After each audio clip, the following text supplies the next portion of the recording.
So going back to kind of that typology of online video, from our perspective, and actually it's our perspective when we try to put things into a simple model. You can never put things into a simple model, but for the sake of this presentation, we try to put things into a simple model, even though we know there are, of course, things that kind of cannot necessarily be put into those boxes. But the things are, the key things are, we think, this funnel that we talk about, if you really want to kind of engage and create a lot of views and impressions in the online space, you need kind of this sponsored model. I'm going to go in a second into kind of what we think those model is. If you're more into the kind of engagement thing, then there's some other things. There's some other things you need to play along. And when it gets to when you get to the funnel where people actually need to action, meaning they need to go to your product website or they need to go and buy the product, then it's actually something entirely different. So it's different pieces of content for different stages of the funnel.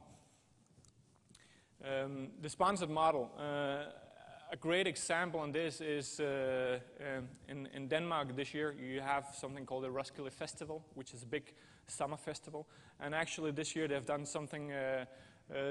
Sony Ericsson have kind of approached them. They've created something called X Sessions.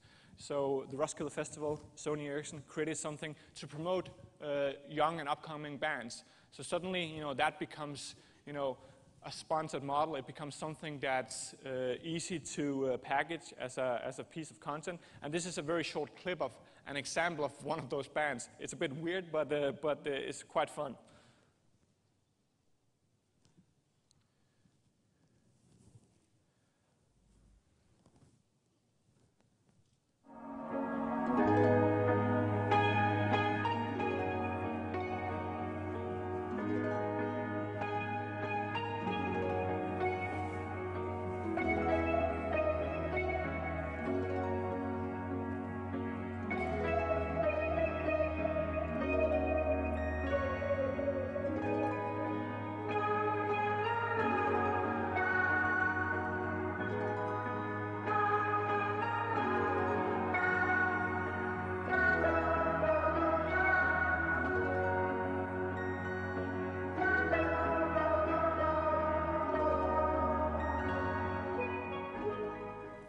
As I said, this is just one of the pieces of content that's been created. So basically, it's, as I said, it's Sony Ericsson coming together with Roskilde Festival to create, sponsored premium content and create something that stands out, that becomes in that space a lighthouse. So basically, it's not just this piece of video. It's kind of 68 different videos.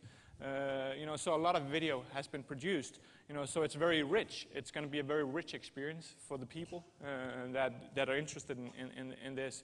So really, if you look at it, it gets people, for Sony Ericsson, it's great because they get access to kind of obviously the Roskilde Festival, but also it's great for the consumers because there's, if you're into music and you want to know about upcoming bands, this is a great way of kind of doing it. So again, an easy way of connecting people. The other model that we're talking about is the branded content model. And what's interesting with the branded content model is that, as you all know, we kind of sell, branding to advertisers. So of course we need to kind of make sure that the brand is there. But kind of in this world, in the online world, the interesting part is always when the brand is the hero, but the hero sitting in the back seat, or the hero playing some kind of role. This is an example from Google, a great example where they're showing us kind of what the new Chrome browser is able to do. And then you can agree whether you like the new Chrome browsers or not, but it's a great way of kind of getting it through.